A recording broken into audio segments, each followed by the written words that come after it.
Assalamualaikum warahmatullahi wabarakatuh. Tabi pun. How are you students? Hopefully you in a good condition today. Oke, anak-anak sekalian, hari ini alhamdulillah kita sudah memasuki hari yang terakhir atau hari yang ketiga di MPLS SMP Muhammadiyah 3 Bandar Lampung. Anak-anak sekalian, sekarang ini saya berada di lantai 3 di mana nanti kalian akan belajar di sini ketika pembelajaran aktif nanti setelah tatap muka di sekolah ya.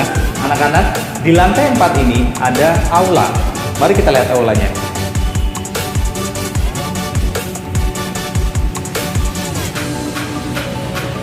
Aula ini biasa dipakai untuk kegiatan-kegiatan ekstrakurikuler seperti kegiatan tari, musik, kemudian juga dimanfaatkan untuk anak-anak putri melaksanakan ibadah sholat. Bisa kita lihat di situ tadi ada sajadah yang bisa dipakai untuk sholat. Ketika sholat akan dibentang di sini. Kenapa sholat di sini? Karena masjid yang kita punya itu hanya bisa menampung peserta didik putra. Karena kapasitas kita yang begitu banyak peserta didiknya, maka untuk anak putri sholatnya di aula sini. Selain aula, di lantai 4 ini juga ada studio. Nah, studio apa? Kita lihat di situ.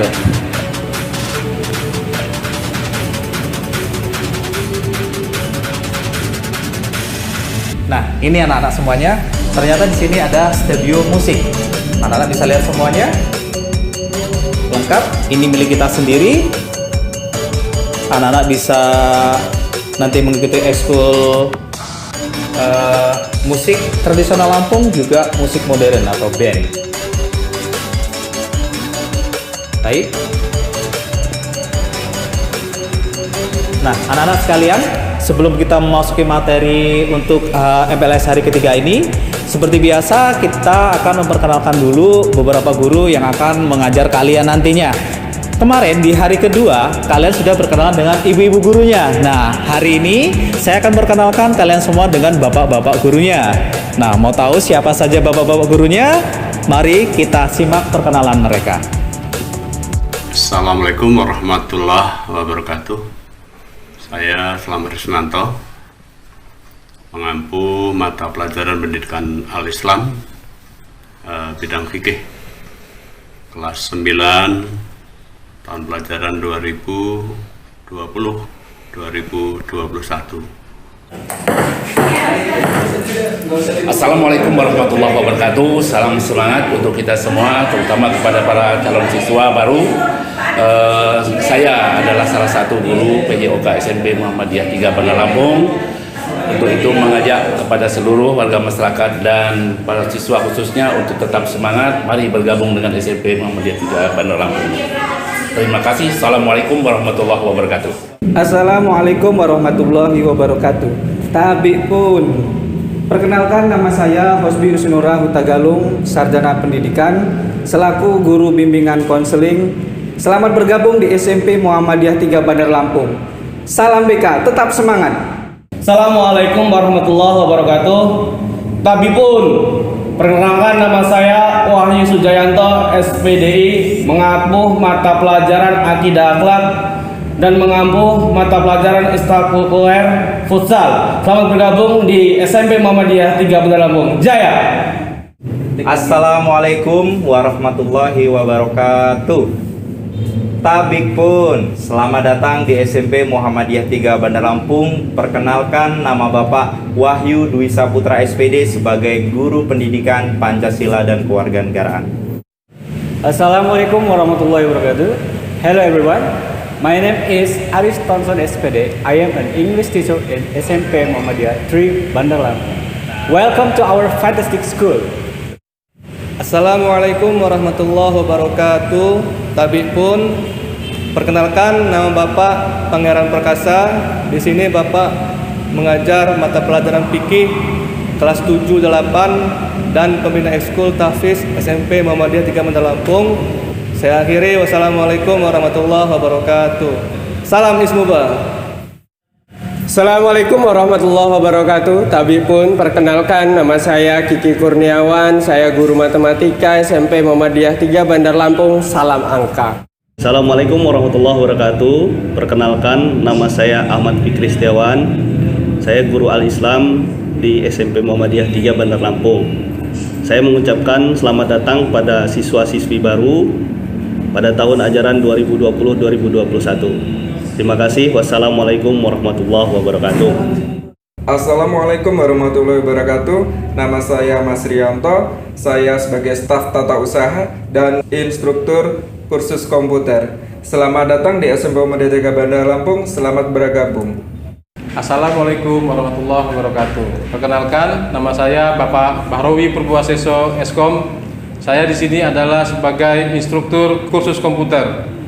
Ini adalah komputer yang terbaik yang ada di SMP Muhammadiyah Bandar Lampung. Selamat bergabung dan sukses bersama SMP Muhammadiyah 3 Bandar Lampung. Assalamualaikum warahmatullahi wabarakatuh. Tabi pun.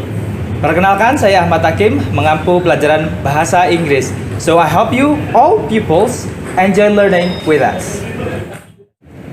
Assalamualaikum warahmatullahi wabarakatuh. Tadi pun saya Bapak Vino Haryudi selaku guru kursus TIK atau komputer beserta pembina atau pelatih kegiatan wajib ekstrakurikuler kepanduan Hizbul Waton. Selamat bergabung di SMP Muhammadiyah 3 Bandar Lampung. Wassalamualaikum warahmatullahi wabarakatuh. Fastabiqul khairat. Assalamualaikum. Tabi pun. Perkenalkan, nama saya Octavian Aditya, biasa disapa Pak Fian. Saya adalah guru seni budaya di SMP Muhammadiyah 3 Bandar Lampung sekaligus pelatih eskul musik Sanggar Taruna Melati SMP Muhammadiyah 3 Bandar Lampung. Selamat bergabung. Salam budaya. Assalamualaikum warahmatullahi wabarakatuh. Salam olahraga. Perkenalkan, nama Bapak Ferdinand Munanda. Bapak di sini mengampu mata pelajaran PJOK atau yang biasa kita kenal adalah pendidikan jasmani, olahraga dan kesehatan. Nah, di sini Bapak juga akan mengampu ekskul bulu tangkis. Selamat bergabung dan selamat meraih prestasi bersama SMP Muhammadiyah 3 Bandar Lampung. Anak-anak sekalian, seperti visinya, SMP Muhammadiyah 3 Bandar Lampung siap mencetak peserta didik yang islami dan unggul prestasi. Anak-anak sekalian, apakah anak-anak bisa unggul dan berprestasi? Jawabannya pasti bisa. Kenapa? Karena SMP Muhammadiyah 3 Bandar Lampung telah menyiapkan semuanya. Anak-anakku, prestasi tidak hanya dalam bidang akademik, tapi bisa juga unggul dan berprestasi di bidang non-akademik, yaitu dengan mengikuti kegiatan-kegiatan ekstrakurikuler yang ada di SMP Muhammadiyah 3 Bandar Lampung. Nah, anak-anak sekalian, apa saja ekstrakurikuler yang ada di SMP Muhammadiyah 3 Bandar Lampung untuk mengolah minat dan bakat kalian semua? Mari kita ikuti pemaparan materi tentang pengenalan ekstrakurikuler di SMP Muhammadiyah 3 Bandar Lampung berikut ini. Assalamualaikum warahmatullahi wabarakatuh. Selamat datang anak-anak. Selamat datang di SMP Muhammadiyah 3 Bandar Lampung. Di sini saya Ahmad Hakim sebagai guru bahasa Inggris akan memperkenalkan kegiatan-kegiatan ekstrakurikuler yang ada di SMP Muhammadiyah 3 Bandar Lampung.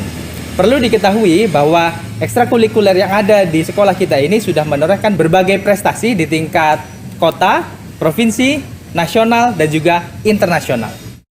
Baik, kali ini saya akan memperkenalkan kegiatan-kegiatan ekstrakurikuler yang bisa kalian ikuti. Check this out. Yang pertama adalah ekstrakurikuler wajib kepanduan Hizbul Waton atau yang bisa disebut dengan kepramukaan. Pada ekstrakurikuler Hizbul Waton ini, peserta didik SMP Muhammadiyah 3 Bandar Lampung telah menorehkan prestasi hingga tingkat nasional. Yang kedua, ekstrakurikuler pilihan. Ekstrakurikuler ini mencirikan Muhammadiyah yaitu bela diri tapak suci yang juga telah menorehkan prestasi di tingkat nasional. Yang kedua, ada juga seni musik tradisional dan modern. Kemudian, ada seni tari tradisional Lampung. Ada juga futsal dan badminton. Kemudian, ada pula ekstrakurikuler roket air yang pada tahun 2018 sampai ke tingkat internasional yaitu di Singapura. Dan yang terakhir ada kompetensi sains, IPA, dan matematika. Nah, itulah tadi kegiatan ekstrakurikuler yang ada di SMP Muhammadiyah 3 Bandar Lampung. Gimana? Keren kan? Makanya nggak usah ragu untuk sekolah di sini. Pasti kalian jadi lebih baik lagi. You will be the best. Di mana bumi dipijak, di situ langit dijunjung. Begitu pula dengan SMP Muhammadiyah 3 Bandar Lampung. Anak-anak sekalian, di SMP Muhammadiyah 3 Bandar Lampung juga memiliki beberapa etika dan tata tertib yang harus dipatuhi oleh anak-anak sekalian ketika menjadi peserta didik di SMP Muhammadiyah 3 Bandar Lampung. Anak-anak sekalian, untuk mengetahui etika dan tata tertib yang harus dipatuhi oleh anak-anak sekalian, mari kita simak pemaparan materi yang akan disampaikan oleh Ibu Ratu Sonia Mirsana berikut ini. Assalamualaikum warahmatullahi wabarakatuh. Tabik pun. Oke anak-anak, perkenalkan pada hari ini Ibu adalah Ibu Ratu Sonia Mirsana, biasa dipanggil Ibu Ratu. Nah, Bu Ratu di SMP Muhammadiyah 3 Bandar Lampung ini mengajar mata pelajaran IPA. Ayo, siapa yang suka mata pelajaran IPA? Hah? Nggak ada? Nah, kalau kamu nggak suka mata pelajaran IPA, besok kamu lihat Ibu, sukai Ibu, cintai Ibu, maka kamu akan menyukai pelajaran IPA, oke? Nah, bagaimana kabar kalian hari ini? Ibu harap kalian dalam keadaan sehat dan dalam lindungan Allah Subhanahu wa Ta'ala. Pada hari ini Ibu akan menjelaskan materi MPLS, yaitu masa perkenalan lingkungan sekolah dengan materi etika dan tata tertib dalam kehidupan di sekolah. Oke, ada 4 poin yang akan Ibu jelaskan. Yang pertama adalah etika terhadap guru. Yang kedua, etika terhadap peraturan di sekolah. Yang ketiga adalah tata tertib dan semangat dalam belajar. Dan yang keempat adalah etika dan pergaulan dengan teman-temanmu. Oke, kita mulai dari etika yang pertama, yaitu etika terhadap guru. Kenapa sih kita harus mempunyai etika terhadap guru? Guru adalah orang tua kamu di rumah. Sama seperti orang tuamu yang kamu hormati, maka kamu pun harus menjaga etika dan adab saat berbicara atau berinteraksi dengan guru. Kenapa nak? Karena guru pun memperlakukanmu seperti memperlakukan anaknya sendiri. Apa saja etika terhadap guru di sekolah? Yang pertama, bicaralah dengan nada yang baik, yang lemah lembut. Jadi kamu jangan ngomong sama guru, bu. Nah, itu tidak sopan. Jadi ucapkan dengan kata-kata yang lembut. Assalamualaikum ibu, assalamualaikum bapak, atau assalamualaikum umi, assalamualaikum abi saat kamu bertemu dengan gurumu di sekolah. Oke, yang kedua, panggilan terhadap guru. Kadang-kadang kamu kalau benci sama seorang guru, ibu yang gondut itu, ibu yang cerewet itu kan panggilan-panggilan yang tidak baik terhadap guru, terhadap orang tua. Jadi sekarang dibiasakan memanggil guru dengan namanya yang baik, ya. Jangan membuat olok-olokan nama guru di antara teman-teman kamu. Yang ketiga, saat di sekolah kamu memanggilnya bapak ibu guru, sampai rumah kamu nggak mau negor guru kamu. Nah, itu nggak boleh. Ya, jadi kalau kamu bertemu di jalan berpapasan sama guru kamu, guru tetap guru di dalam kelas, di dalam sekolah, di luar sekolah, itu tetap guru kamu. Guru adalah orang yang memberi ilmu kepada kamu. Jadi dimanapun itu harus tetap menjaga etika kepada guru kamu. Salam. Kalau dalam masa COVID ini kita tidak boleh bersalaman, cukup seperti ini. Assalamualaikum bu. Dimanapun kamu bertemu dengan bapak ibu guru kamu. Jangan gini nak, kamu naik motor, ada bapak guru lagi jalan, diklakson bem, asapnya kena ke guru kamu. Nah, itu adalah contoh dari anak-anak yang tidak mempunyai etika. Ibu berharap kamu sekolah di SMP Muhammadiyah 3 Bandar Lampung ini menjadi anak yang berakhlak, beradab, dan beretika. Paham? Oke, kita lanjut ke etika yang kedua, yaitu tata tertib di sekolah. Kenapa perlu menjaga tata tertib di sekolah? Ibu kasih contoh gini, kamu pulang ke rumah, peraturan di rumah kamu, kalau masuk rumah lepas sepatu. Ternyata kamu pulang sekolah sepatunya masuk sampai ke kamar. Bagaimana respon ibu kamu? Marah kan? Nah, artinya dimanapun kamu berada, kamu harus mengikuti peraturan, etika, tata tertib yang ada di tempat tersebut. Sekolah adalah rumah kedua kamu. Kita sekolah dari jam 6.50 sampai jam 4 sore. Artinya lebih dari 8 jam kamu ada di sekolah ini. Maka kamu wajib mengikuti etika dan tata tertib di sekolah. Apa saja etikanya? Misalnya kamu masuk ke kelas, ucapkan assalamualaikum. Keluar kelas, kamu bersalaman dengan guru yang mengajar saat itu. Masuk ke masjid, lepas sepatumu. Itu adalah etika-etika di sekolah. Paham ya? Oke, lanjut yang ketiga, yaitu etika dalam belajar. Menghormati guru sudah, menjaga etika di sekolah sudah, tapi males belajar. Buat apa? Gitu loh. Jadi udah menghormati guru, menghormati etika sekolah, maka kamu pun harus menjaga etika dalam belajar. Seperti apa etika dalam belajar? Bersikap baik pada saat pelajaran, memulai dengan berdoa. Setelah berdoa, kita berbicara pada guru dengan baik dan benar. Lalu ikuti pelajarannya. Jangan guru ngomong, kamu ngobrol. Ya, jangan guru ngomong, kamu menghayal. Badan kamu di sekolah, pikiran kamu di mana? Itu tidak beretika dalam belajar. Kenapa? Karena orang yang menghargai ilmu, maka Allah akan melapangkan ilmu pengetahuan kepadanya. Ya, ya. Jadi kalau istilahnya adalah with science the world in the hand. Dengan ilmu pengetahuan maka dunia ada dalam genggaman tanganmu. Jadi bagaimana caranya agar dunia dalam genggaman kamu? Hargai pelajaran itu. Kalau kamu menghargai pelajaran itu, kalau kamu menghargai saat belajar di dalam kelas, menghargai semua etika dalam belajar, maka insya Allah pasti ilmu yang diajarkan dan disampaikan oleh guru kamu akan kamu ingat selamanya. Belajar itu sakitnya sebentar, tapi nikmatnya selamanya. Bersakit-sakit dahulu, berenang-renang kemudian. Oke? Yang terakhir adalah sikap terhadap teman. SMP berbeda dengan saat kamu SD. Kalau SD dicuil temennya, dicubit temennya, nangis, lapor bapak ibu guru. Kotak pensilnya dipinjam temennya agak lama dikit, marah. Nah, kalau dalam SMP kamu sudah harus lebih dewasa karena kamu bukan anak-anak lagi. Ada adab-adab etika, tata tertib yang harus kamu lakukan dalam pergaulan di lingkungan SMP. Yang pertama, kamu tidak boleh membuli teman. Ya, mentang-mentang temannya kecil, kecil, hitam, jelek lagi. Itu adalah kata-kata yang tidak boleh kamu ucapkan kepada teman. Kalau kamu tidak bisa menghargai teman kamu, jangan berharap teman kamu pun akan menghargai kamu. Jadi mulailah menghargai diri sendiri.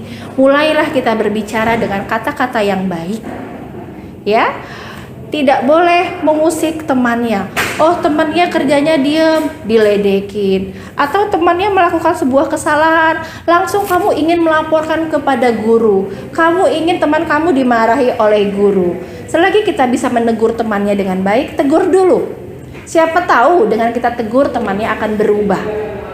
Ya, jadi pengadu domba itu tolong dihindari, membuli teman juga tolong dihindari. Berbicara dengan kata-kata yang mengumpat dan kasar juga jangan pernah kamu lakukan. Coba kamu balikan kepada diri kamu. Mau nggak kamu diumpat temannya? Mau nggak kamu dibully temannya? Jawabannya tidak kan?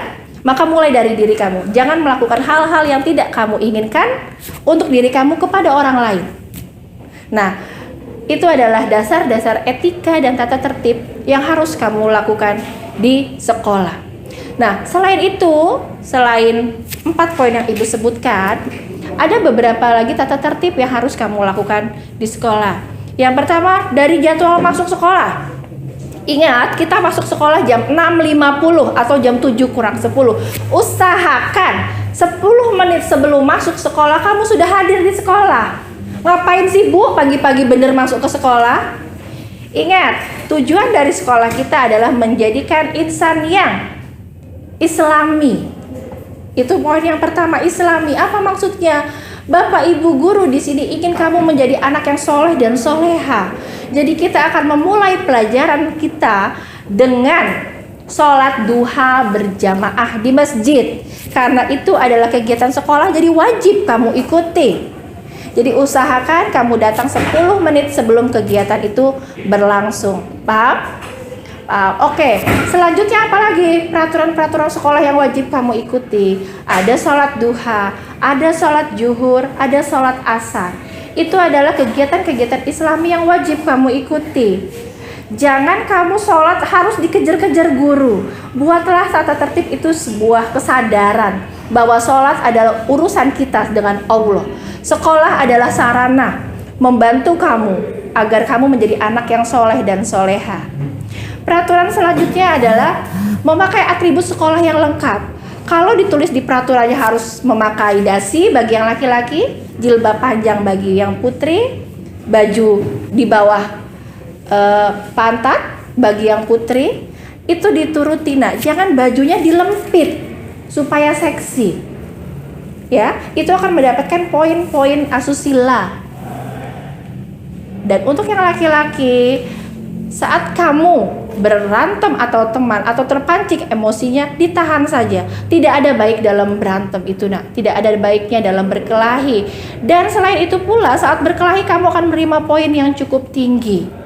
Itu akan merugikan kamu saat kenaikan kelas nanti, karena perhitungan poin akan dihitung akumulasinya. Ya, jangan sampai orang tua kamu datang ke sekolah untuk menanggung malu dari perbuatan kamu. Kalau bisa kamu sematkan dalam hati kamu, orang tua saya datang ke sekolah untuk menerima prestasi saya, bukan untuk menerima perbuatan saya yang tidak baik. Ya, kalau kamu berpikir seperti itu dalam diri kamu, insya Allah selama kamu sekolah di sini, kamu akan menjadi anak yang baik, anak yang soleha, dan dapat membanggakan orang tua kamu. Oke?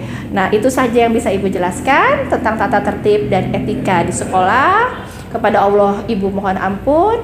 Nah, Ibu harap kita dapat berjumpa lagi dalam kondisi yang lebih baik, dalam tatap muka di dalam kelas. Dan sampai sini, Assalamualaikum warahmatullahi wabarakatuh. Belajar adalah suatu hal yang sangat menyenangkan, dan belajar merupakan suatu hal yang sangat bermanfaat. Kenapa bermanfaat? Karena dengan belajar kita akan banyak tahu ilmu, dan dengan ilmu kita akan banyak tahu tentang hal di dunia ini. Anak-anak sekalian, tapi terkadang kita timbul rasa jenuh, malas, dan tidak semangat untuk belajar. Itu kenapa? Karena kadang tidak ada motivasi dalam diri kita untuk belajar. Kemudian kita juga tidak tahu bagaimana sih belajar yang efektif dan efisien itu. Nah, untuk itu anak-anak semua, biar kalian tahu bagaimana belajar yang efektif dan efisien, dan bagaimana menumbuhkan motivasi kita untuk belajar supaya kita menjadi pandai, pintar, smart. Nah, seperti itu. Jadi untuk itu, mari kita simak bersama-sama pemaparan materi berikut ini berkenaan dengan motivasi belajar yang efektif dan efisien. Selamat mengikuti. Bismillahirrahmanirrahim. Assalamualaikum warahmatullahi wabarakatuh. Tabipun, anak-anak ibu yang saya sayangi, anak-anak ibu yang soleh dan solehah, pertama-tama ibu mengucapkan terima kasih. Selamat bergabung di keluarga besar SMP Muhammadiyah 3 Bandar Lampung, yang sebentar lagi kalian akan belajar di dalam ruangan kelas menunggu hingga masa-masa pandemi ini berakhir. Mudah-mudahan selama kalian lockdown atau kalian stay at home di rumah selama kurang lebih 3 bulan, kalian dalam keadaan sehat, tetap semangat, tetap mempunyai motivasi untuk belajar lebih giat lagi. Sebelum nanti Ibu lebih jauh menyampaikan, perkenalkan dulu. Nama Ibu adalah Ibu Dwi Purwanti. Di SMP Muhammadiyah 3 Bandar Lampung nantinya Ibu akan mengajarkan bahasa Indonesia.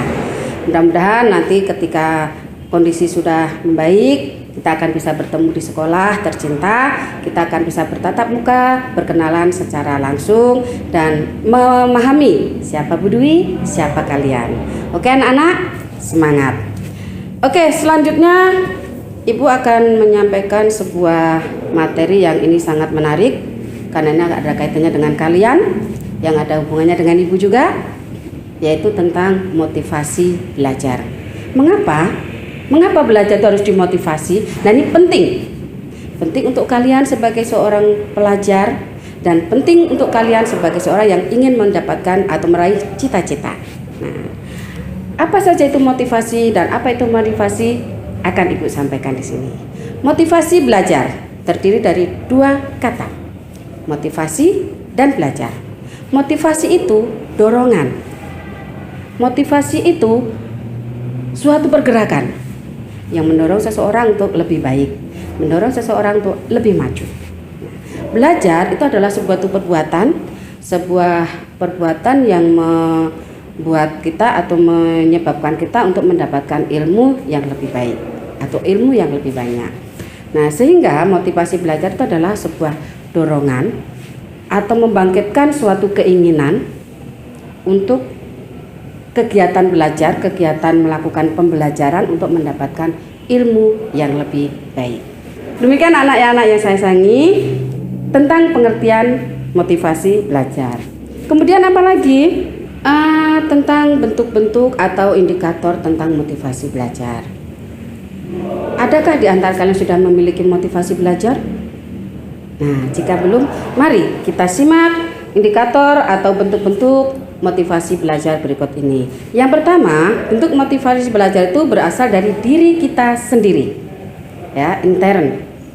Sebuah motivasi itu harus muncul dari diri kita sendiri. Mengapa? Kalau muncul dari diri kita sendiri, itu tidak ada paksaan.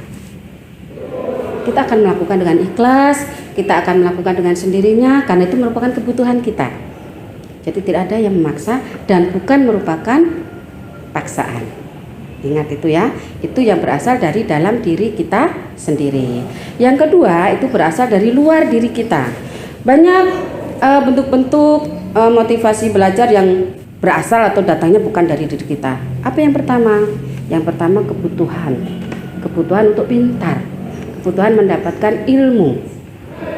Yang kedua itu adalah untuk menghindari hukuman. Nah, jadi yang kalau dari luar itu yang kedua adalah menghindari hukuman. Kalau kita tidak belajar, misalnya di sekolah tidak belajar, mungkin bisa saja mendapatkan hukuman walaupun bukan kekerasan. Nah, nanti apa hubungannya? Hubungannya tetap hubungan secara mendidik. Yang ketiga, mendapatkan penghargaan. Nah, biasanya orang yang belajarnya tekun, belajarnya disiplin, belajarnya dengan giat, pasti berkeinginan untuk mendapatkan penghargaan. Nah, penghargaan itu datangnya dari luar diri kita atau datangnya dari lingkungan ya. Kemudian yang ketiga adalah memperoleh hadiah sudah, kemudian pujian. Orang yang biasanya pintar, orang yang memiliki prestasi, nanti pasti akan mendapatkan pujian. Pujian itu dari mana datangnya? Dari orang lain, dari teman, dari orang tua, dari guru tentunya. Nah, pujian-pujian ini merupakan hal yang mendorong kita untuk belajar lebih giat. Tuh. Kemudian indikator apa yang kita miliki untuk belajar lebih giat? Yang pertama tentunya disiplin. Tanam di hatimu, tanam di diri kamu untuk sebuah kedisiplinan. Disiplin apa? Disiplin waktu. Manage waktu dengan baik. Waktu belajar, gunakan dengan belajar. Waktu bermain boleh bermain, tapi jangan terlalu lama. Kemudian waktunya istirahat, gunakan istirahat dengan baik. Jangan pada saat istirahat kamu malah bermain. Yang kedua, keinginan berhasil. Milikilah keinginan untuk keberhasilan. Saya sekolah untuk apa? Untuk sebuah keberhasilan, kesuksesan. Sukses di kemudian hari. Menjadi orang yang penting di kemudian hari. Jangan hanya belajar sampai di sini saja. Memiliki keinginan untuk berhasil. Kemudian memiliki dorongan untuk belajar. Aku harus belajar, aku harus belajar. Hari ini saya belajar, besok belajar. Karena belajar itu adalah di dalam ilmu pendidikan, belajar itu adalah long life education. Belajar sepanjang hayat. Kemudian yang berikutnya adalah memiliki harapan dan cita-cita. Punyalah cita-cita. Karena cita-cita itu akan mendorong kita untuk belajar terus. Cita-cita saya apa ya nanti polisi, bagus. Cita-cita apa ya nanti saya nih mau pengen jadi dokter, keren. Cita saya jadi orang sukses, pengusaha, top. Nah, punya keinginan atau harapan atau cita-cita untuk kehidupan kita yang akan datang. Kemudian berikutnya adalah penghargaan dalam belajar. Ketika kita belajar tidak menutup kemungkinan. Ketika kita berprestasi pasti kita ingin dihargai. Penghargaan itu.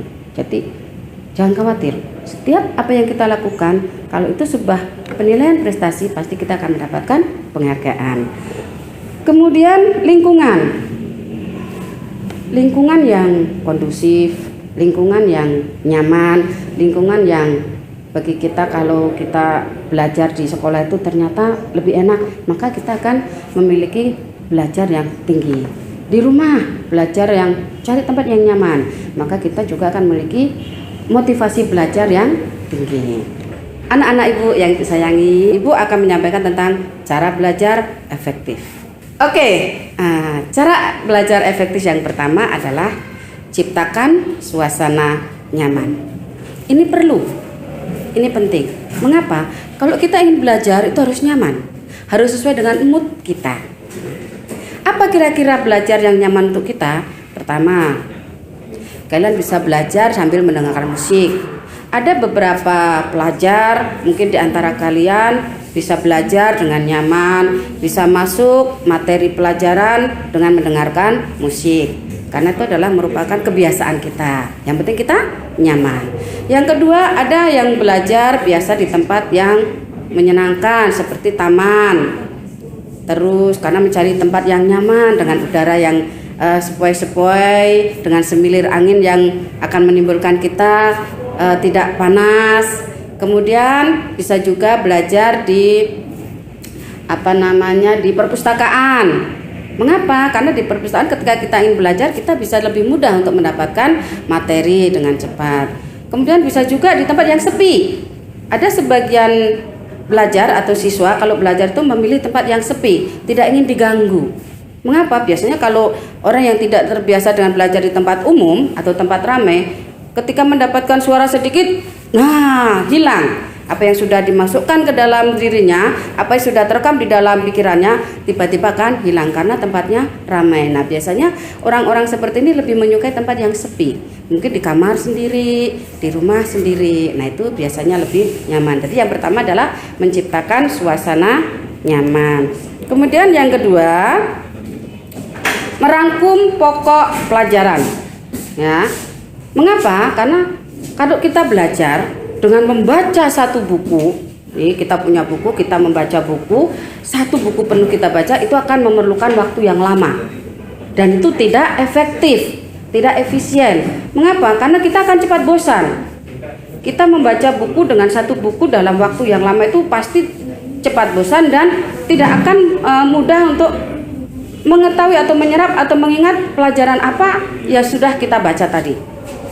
Nah, bagaimana supaya lebih efektif ketika kita belajar untuk lebih mengetahui atau memperdalam intinya, maka kita membuat catatan pokok-pokoknya saja. Jadi kita merangkum, biasa merangkum. Jadi merangkum itu menulis ulang tetapi secara singkat, bukan menyalin keseluruhan. Nah, biasanya orang yang merangkum ini ya tidak masalah kalau tulisannya nanti jelek, tulisannya tidak bagus, karena itu tulisan kita sendiri, untuk belajar kita sendiri. Nah, cara belajar ini adalah lebih mudah untuk kita mengerti tentang intisarinya, itu ya. Jadi yang kedua adalah merangkum tentang pokok-pokok pelajarannya, inti-intinya saja. Kemudian yang ketiga adalah belajar bersama atau belajar kelompok. Nah, metode belajar bersama ini atau belajar kelompok ini metode yang sangat efektif. Mengapa dikatakan yang sangat efektif atau paling efektif? Karena di sini kita belajar bersama. Kemudian yang berikutnya adalah metode mempersingkat materi. Maksudnya begini, ketika kita belajar materi panjang, kita sulit untuk memahami. Nah, di sini biasanya kita akan membuat materi itu untuk dipersingkat atau dibuat menjadi sebuah kata yang mudah diingat. Contohnya kita membuat kata seperti nama, boleh nama orang, boleh nama hewan, boleh nama tumbuh-tumbuhan. Contohnya kalau di pelajaran bahasa Indonesia itu ada nama pelajaran tentang pokok-pokok berita. Nah, pokok-pokok berita itu akan memerlukan sebuah pertanyaan. Nah, pertanyaan-pertanyaan itu kalau di dalam bahasa Inggris itu disingkat 5W1H. 5W1H. Tetapi ini ketika dijabarkan adalah berbahasa Inggris. Dalam berbahasa Indonesia nanti ada sebuah pertanyaan itu dimulai dari kata tanya apa, siapa, bagaimana, di mana dan sebagainya. Nah, itu kita akan lupa, tidak akan mudah mengingatnya. Itu bisa dipersingkat menjadi Adi Simba. Nah, adik simpan nanti kita, oh A itu apa, D itu di mana, K itu kapan, dan seterusnya. Itu namanya mempersingkat sebuah materi. Jadi di sini gunanya bukan untuk menghafal, tetapi mengingat. Kemudian berikutnya adalah belajar praktek. Nah, ini ternyata belajar praktek ini belajar yang sangat menyenangkan, belajar yang dianggap mengasihkan, belajar yang dianggap sangat-sangat efisien. Mengapa? Karena kalau kita belajar dengan praktek, ternyata itu akan menimbulkan motivasi sendiri, menimbulkan keasikan sendiri, menimbulkan kesenangan sendiri, terutama pada pelajaran-pelajaran yang memerlukan praktik. Kemudian belajar tidak terlalu lama. Belajar tidak terlalu lama. Apa maksudnya? Begini, belajar tidak terlalu lama. Belajar itu rutin. Ya, rutin, tapi tidak usah lama. Waktunya itu tidak perlu lama. Yang dimaksud belajar rutin itu begini, misalnya pagi hari cukup 45 menit, siang hari 25 menit, sore hari 50 menit, malam hari 60 menit. Tidak perlu waktu yang lama, tapi rutin. Jadi lebih baik belajar secara rutin, bukan waktu lama. Jadi bukan lama itu ya. Kemudian berikutnya adalah yang terakhir ini, belajar itu mengerti, bukan menghafal. Ya, ketika kita belajar itu harus kita mengerti. Memang kalau menghafal itu salah, Bu? Tidak. Menghafal boleh saja dan itu tidak salah. Tetapi lebih efektif bila kita mengerti. Apa yang kita mengerti tentang materi pelajaran? Kita mengerti dulu. Apa yang dimaksud dengan biologi misalnya? Oh, biologi itu adalah ilmu hayat. Mengerti. Jadi jangan dihafalkan. Kalau dihafalkan kita pasti membuat catatan banyak. Atau kita membaca buku terlalu lama. Lama-lama kepala pusing nanti. Ketika kita sudah mengerti intisari, maka kita akan dengan sendirinya mengetahui, oh ternyata. Nah itu yaitu yang terakhir itu adalah belajar untuk mengerti, bukan menghafal. Oke anak-anak, iya mudah-mudahan apa yang Ibu sampaikan bisa kalian terapkan pada diri kalian. Kemudian harapan Ibu nanti ketika kita bertemu, kalian juga datang ke sekolah lebih baik, lebih cerdas, lebih ditingkatkan kembali. Ibu akhiri sampai di sini. Wabillahi taufiq wal hidayah. Assalamualaikum warahmatullahi wabarakatuh. Anak-anak sekalian, akhirnya kita sampai pada hari terakhir di MPLS SMP Muhammadiyah 3 Bandar Lampung. Mudah-mudahan semua materi yang disampaikan oleh pemateri bisa bermanfaat bagi anak-anak sekalian. Dan anak-anak sekalian sudah siap menjadi peserta didik di SMP Muhammadiyah 3 Bandar Lampung ini.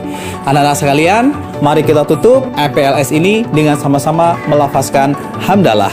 Alhamdulillahirabbil alamin. Akhirnya saya Mr. Fuji sebagai pembawa kegiatan MPLS ini mohon maaf yang sebesar-besarnya apabila terdapat kesalahan ataupun suatu hal yang tidak berkenan di hati anak-anak sekalian. Akhirnya saya akhiri, wassalamualaikum warahmatullahi wabarakatuh. Sampai jumpa di MPLS tahun depan. See you, bye-bye.